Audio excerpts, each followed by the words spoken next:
नमस्कार, मैं चंदन उपाध्याय आप सभी लोगों का बहुत बहुत स्वागत एवं अभिनंदन करता हूं आपके अपने YouTube चैनल साइकोलॉजी वाले गुरुजी में। आज की क्लास में हम एमए फर्स्ट ईयर प्रथम सेमेस्टर पेपर थर्ड के जिस महत्वपूर्ण टॉपिक के बारे में बात करने वाला है वह है पूर्वी व्यक्ति सिद्धांत में उपनिषद में व्यक्तित्व की व्याख्या कैसे की गई है, इसके बारे में हम चर्चा करने वाले हैं। इसलिए आप लोग वीडियो को लास्ट तक देखिएगा। तो चलिए शुरू करते हैं और समझते हैं कि जो पूर्वी व्यक्तित्व सिद्धांत है उसमें उपनिषद में व्यक्तित्व की व्याख्या किस आधार पर की गई है।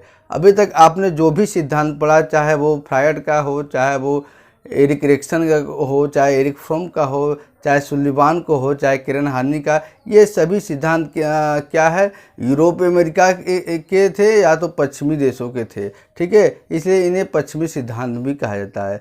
लेकिन अब हम जो बात करने वाले हैं पूर्वी सिद्धांत जिसमें भारत, अमेरिका, जापान और अन्य उनके सहयोगी देशों में भी कुछ सिद्धांत का निर्माण हुआ, जिससे क्या कहा जाता है, पूर्वी व्यक्तित्व सिद्धांत कहा जाता है। इसके बारे में हम चर्चा करने वाले हैं। ठीक है, चलिए तो देखते हैं कि क्या है। देखिए, उपनिषद में व्यक्तित्व की व्याख्या, व्यक्तित्व सिद्धांत की व्याख्या वैदिक साहित्य में मिलता है। वैदिक साहित्य यानी कि वेदों की साहित्य। 4 वेद होते हैं, यजुर्वेद, सामवेद, अथर्ववेद, ऋग्वेद। ठीक है, इसमें क्या है, व्यक्तित्व सिद्धांत के बारे में व्याख्या मिलता है कि व्यक्तित्व की व्याख्या किस आधार पे हमारे उपनिषदों ने की है, जहाँ व्यक्तित्व को एक जटिल संरचना के रूप में समझा गया है। यहाँ पर व्यक्तित्व को क्या है, जटिल संरचना के रूप में समझा गया है। और यहाँ पे व्यक्तित्व को क्या कहा गया है, जीवात्मा कहा गया है। ठीक है, उपनिषद में व्यक्तित्व को क्या कहा गया है, जीवात्मा कहा गया है। ठीक, तथा जहाँ मन में मस्तिष्क तथा हृदय दोनों को सम्मिलित समझा जाता है, यानी कि जहाँ मन में मस्तिष्क तथा हृदय दोनों को समाहित माना जाता है। ठीक है, मन, बुद्धि, चित्त, अहंकार होता है ना, तो वही मन जो है यहाँ पे उपनिषद के अनुसार मन में क्या समाहित होता है, मस्तिष्क भी समाहित होता है, और क्या समाहित होता है, हृदय भी समाहित होता है। आगे देखते हैं, व्यक्तित्व के अन्य महत्वपूर्ण अंश के रूप में व्यक्तिक आत्मन या आत्मा। व्यक्तित्व के अन्य महत्वपूर्ण अंश के रूप में व्यक्तित्व आत्मन या आत्मा, यानी कि हर व्यक्ति के अंदर आत्मा होता है। ठीक है, उसका हर व्यक्ति के अंदर एक आत्मा होता है, उसी को जीवात्मा कहा जाता है। ठीक है, व्यक्तिक जीवन बल या प्राण आदि को रखा गया है। ठीक है, ये कह रहा है कि व्यक्तित्व के अन्य महत्वपूर्ण अंश के रूप में किसको रखा गया है, व्यक्तिक आत्मन या आत्मा को, और व्यक्तिक जीवन बल मतलब जिससे व्यक्ति को क्या है, जीवित रहने की क्षमता मिलती है, जिसको प्राण कहा जाता है।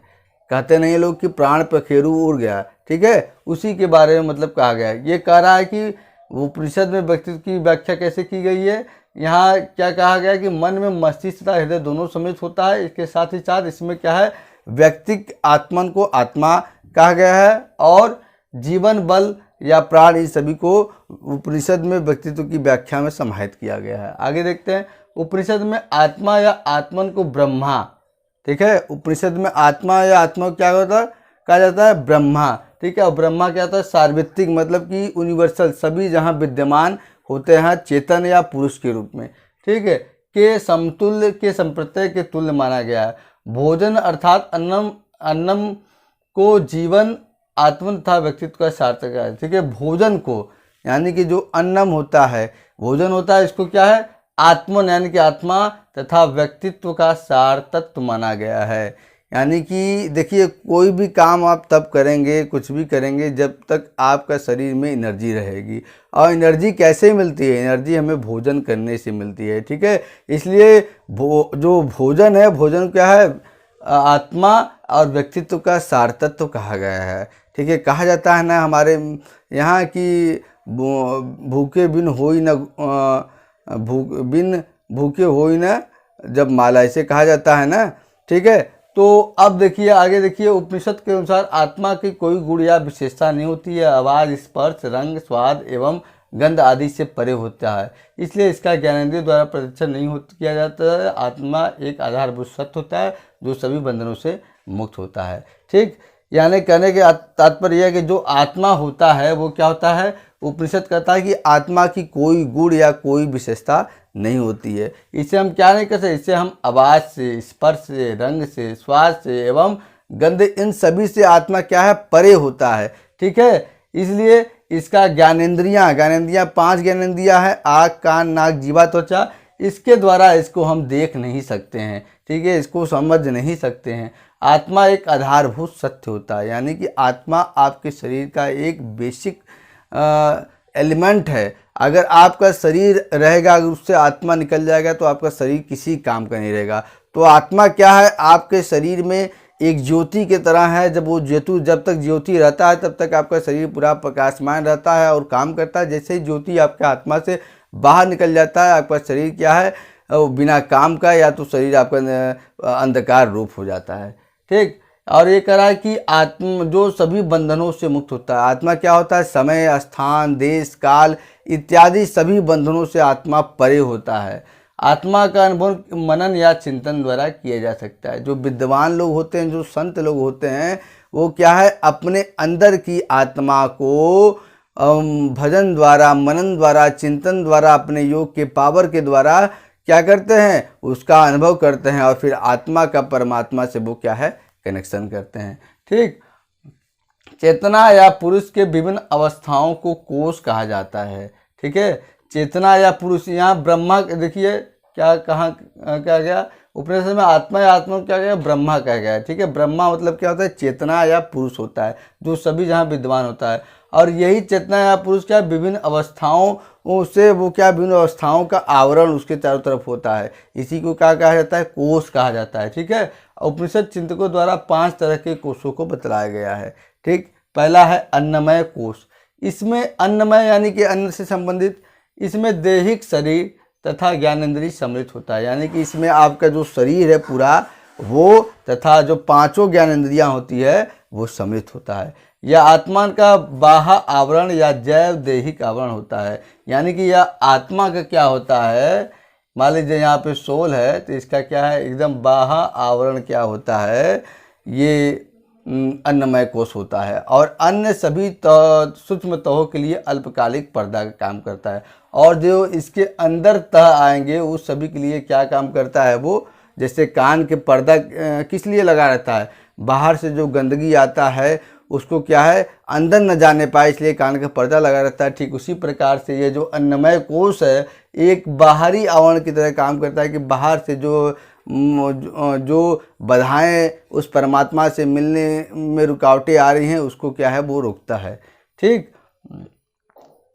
इसमें 5 कर्मेंद्रिय, ज्ञानेंद्रिय तो बता दिए कौन कौन होता है, आँख, कान, नाक, जीवा, त्वचा। अब 5 कर्मेंद्रिय कौन है ये भी जान लीजिए। इसी को संभाषण तंत्र भी कहा जाता है। हाथ है, पैर है, उत्सर्जन अंग है एवं जनन अंग। ठीक है, ये सब सम्मिलित होता है। इसके अतिरिक्त इसमें 5 ज्ञानेंद्रिय भी सम्मिलित होता है। तो ये इसे क्या कहा जाता है, अन्नमय कोष कहा जाता है।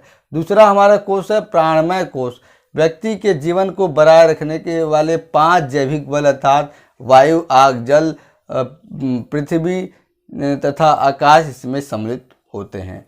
ठीक है, ये क्या होता है, प्राणमय कोष मतलब जो हमारे प्राण को, जिनसे हमारा प्राण मिलके बना है, जिनसे हमारा शरीर मिलके बना है, जो हमारे अंदर हमको जिंदा रखने के लिए काबिल बनाता है। कौन कौन से, देखिए हमारे, अगर हम इस धरती पे रह रहे हैं तो ये हमारे लिए सभी जो है हमें जिंदा रहने के लिए मददगार साबित होता है। कौन कौन, वायु, आग, जल, पृथ्वी तथा आकाश। और कहा भी गया है कि रामायण में कहा गया है, गोस्वामी तुलसीदास से लिखते हैं कि पृथ्वी, गगन, अनल, जल समीरा, पंचरथित या अधम सवीरा कहते हैं। तो मतलब 5 तत्वों से हमारा शरीर मिलकर बना है और ये 5 तत्व क्या है, हमारे में प्राण का काम करते हैं। और ये क्या है, जैव आवरण होता है। ठीक है, पहला आपने देखा क्या कौन सा आवरण होता है, बाह्य आवरण या जैव दैहिक आवरण। अब ये कौन सा आवरण हो गया, ये हो गया, इसके बाद ये हो गया जैव आवरण। अब आता है मनोमय कोष या आत्मन का तीसरा तह। आत्मन का मतलब तीसरा सतह है, जिसे मानसिक आवरण कहा जाता है। अब इसमें फिर जो एक तीसरा सतह, ठीक है, अब इसे क्या कहा जाता है, मानसिक आवरण कहा जाता है। मन एक मुख्य अंग होता है। ठीक है, जो मन एक क्या होता है, व्यक्ति का एक मुख्य अंग होता है जो आकारहीन तथा स्थानहीन होता है। ठीक है। आकारहीन मतलब उसका कोई आकार नहीं होता है। स्थानीय मतलब मन के एक जो है मन का एक जो है वो नहीं होता है कि मन आज यहाँ पे रहेगा एक जहाँ पे, फिर कल दूसरे जहाँ पे रहेगा, तो मन स्थानहीन भी होता है। ठीक, आगे देखते हैं। यह अनुभूतियों को प्राप्त करने वाला तथा उसे रिकॉर्ड करने वाला के रूप में भी क्या करता है। मन क्या करता है, अनुभूतियों को प्राप्त करता है, जो बाहर से अनुभूतियाँ मिलती है उसको महसूस करता है और उसे क्या करता है, मन रिकॉर्ड करने का भी काम करता है। जिस इच्छा शक्ति द्वारा स्वार्थ सिद्ध करने के वाला कार्य किया जाता है उसे अहंकार कहते हैं। जिस इच्छा शक्ति द्वारा स्वार्थ सिद्धि क्या होता है, यानी कि अपना काम दूसरे से निकलवाना, अपना काम दूसरे से सिद्ध करना, दूसरे से हम स्वार्थ के लिए जुड़ना, उसी को स्वार्थ सिद्धि कहा जाता है। ठीक है, ये कह रहा है जिस इच्छा शक्ति द्वारा स्वार्थ सिद्ध करने वाला कार्य किया जाता है उसे क्या कहते हैं, हम अहंकार कहते हैं।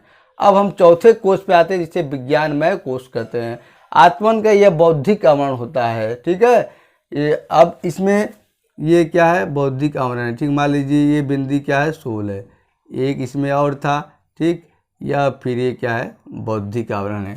ठीक, और यह बुद्धि से संबंध होता है। ठीक, ये कौन सा है, बुद्धि से, व्यक्ति की बुद्धि से संबंध होता है। इसके द्वारा विवेचनात्मक कार्य किए जाते हैं। मन, बुद्धि एवं अहंकार एवं अहम भाव मानव व्यक्तित्व के तीन मानसिक चरण हैं। इसके द्वारा विवेचनात्मक कार्य मतलब जिस व्यक्ति के अंदर बुद्धि होता है वह चीज़ों में विवेक कर सकता है, वो जानता है क्या उसके लिए सही है क्या गलत है, हर चीज़ कर सकता है। और इसके तीन तत्व कौन से, मन, बुद्धि एवं अहंकार या अहम भाव मानव व्यक्तित्व के तीन तत्व बतलाए गए हैं। अब पांचवा सबसे है आनंदमय कोष। यहाँ पे जाते जाते व्यक्ति परमानंद की प्राप्ति करता है। यह आत्मन या जीवात्मा का आनंदमय या सुखद आवरण है। एकदम जो है लास्ट में ये देखिए, ये आत्मा है, ये क्या है, सुखद आवरण है या आनंद की अनुभूति देने वाला आवरण है। और इसे व्यक्ति की अंतिम पराकाष्ठा कहा जाता है। यहाँ तक पहुँचने के बाद जीव क्या होता है, एकदम आत्मा का परमात्मा से क्या है, मिलन हो जाता है। व्यक्ति एकदम प्रभु में खो जाता है, लीन हो जाता है। ठीक है, उसके व्यक्तित्व का क्या है, सर्वांगीण विकास हो जाता है, ये अंतिम पराकाष्ठा हो जाता है। ठीक है, उपनिषद चिंतकों ने मानव अनुभूतियों को चेतना के निम्नलिखित चार अवस्थाओं का भी वर्णन किया। तो ये क्या है, आपने देखे कि ये 5 कोष हैं। ठीक है, 5 आवरण है जिससे क्या है, उपनिषद के अनुसार व्यक्तित्व का निर्माण होता है। पहला था अन्नमय कोष, दूसरा प्राणमय कोष, तीसरा मनोमय कोष और चौथा विज्ञानमय कोष, 5वां आनंदमय कोष। अब उपनिषद चिंतकों ने मानव अनुभूतियों तथा चेतना के निम्नलिखित 4 अवस्थाओं का भी जिक्र किया है, जिससे जीवात्मा के स्वरूप को समझने में और भी मदद मिलती है। आप ये समझ लीजिए कि उपनिषद के अनुसार व्यक्तित्व का केंद्र जीवात्मा होता है। और जीवात्मा का व्यक्तित्व कैसे बनता है, अभी हमने बताया कि 5 आवरण होता है, 5 आवरण से बनता है और 4 अवस्थाओं से भी इन्होंने तो उपनिषद चिंतकों ने मानव अनुभूतियों का चेतना के निम्नलिखित 4 अवस्थाओं का भी जिक्र किया है। इन्होंने 5 कोषों का भी जिक्र किया जिससे व्यक्तित्व का निर्माण होता है। साथ ही इसके साथ इन्होंने क्या है, अवस्थाओं का भी जिक्र किया जो व्यक्ति के व्यक्तित्व का निर्माण करने में बहुत ही मददगार साबित होता है। देख लेते हैं। सबसे पहला है जागृता अवस्था। जब व्यक्ति क्या है, जगा रहता है, यानी कि जागृता अवस्था में होता है, तो क्या होता है, इस अवस्था में चेतन जो होता है, पुरुष यानी जिसको ब्रह्मा कहा जाता है, वो बाहरी वस्तुओं की पहचान करता है। ठीक है, यानी कि बाहरी वस्तुओं की पहचान जो चेतन आपका होता है वो करता है। ठीक है, चेतन को, पुरुष को यहाँ पर ब्रह्मा कहा गया है, समझ रहे हैं आप। वो क्या करता है, बाहरी जगत से जानकारी प्राप्त करके वो क्या करता है, वो उसकी पहचान करता है। और जानकारी कैसे प्राप्त करता है, तथा इसमें ज्ञानेंद्रिय मन के साथ होकर सक्रिय होता है। ज्ञानेंद्रिय क्या होता है, जो 5 ज्ञानेंद्रिय हैं वो मन के साथ सक्रिय हो जाते हैं और जो बाहरी सूचनाएं होते हैं उनको क्या है, प्राप्त करते हैं।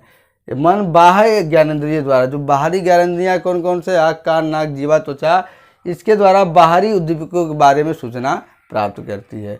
ठीक है, इस अवस्था में जीवात्मा को क्या बोला जाता है, विश्व बोला जाता है। ठीक है, क्योंकि वो विश्व भर की जानकारी प्राप्त करता है और विश्व भर के सुख को भोगना चाहता है। दूसरा है स्वप्नावस्था, यानी कि ड्रीम स्टेज। इस अवस्था में व्यक्ति को सूक्ष्म आंतरिक वस्तुओं का ज्ञान होता है। यानी कि जब आप क्या करते हैं, सोए रहते हैं और स्वप्न देखते हैं, तो क्या ऐसा नहीं कि आपको कोई जानकारी नहीं, कोई याददाश्त नहीं, बल्कि आपको चीज़ों के बारे में थोड़ी सी सूक्ष्म आंतरिक जानकारी, थोड़ी सी जानकारी होती है। भले ही पूरी जानकारी, लेकिन थोड़ी सी जानकारी होती है। या मन द्वारा प्रत्यक्ष संज्ञान होता है, या आपका मन जो होता है उससे क्या है डायरेक्ट आपको ज्ञान होता है, या मन का कोई डायरेक्ट नॉलेज होता है। इस अवस्था में चेतन अंशतः सोया में जो चेतन होता है वो थोड़ा सोया रहता है और थोड़ा सा जाग रहता है, और इस अवस्था में जीवात्मा को क्या बोलते हैं, तेजस बोलते हैं।